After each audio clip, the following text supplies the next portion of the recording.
वेङ्कटेशाय मङ्गलम्।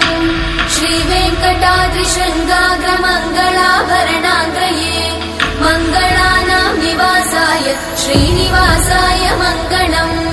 सर्वावयव सौन्दर्य सम्पदा सर्वचेतसाम् सदा सम्मोहनायास्तु वेङ्कटेशाय मङ्गलम्।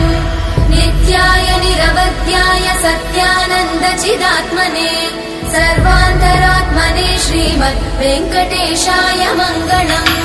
स्वतः सर्वविदे सर्वशक्तये सर्वशेषिने सुलभाय सुशीलाय वेङ्कटेशाय मङ्गलम्। परस्मै ब्रह्मणे पूर्णकामाय परमात्मने प्रयुञ्जे परतत्त्वाय वेङ्कटेशाय मङ्गलम्। आकालतत्त्वमशान्तमात्मनामनुपश्यताम् अतृप्त्यङ्गणम्।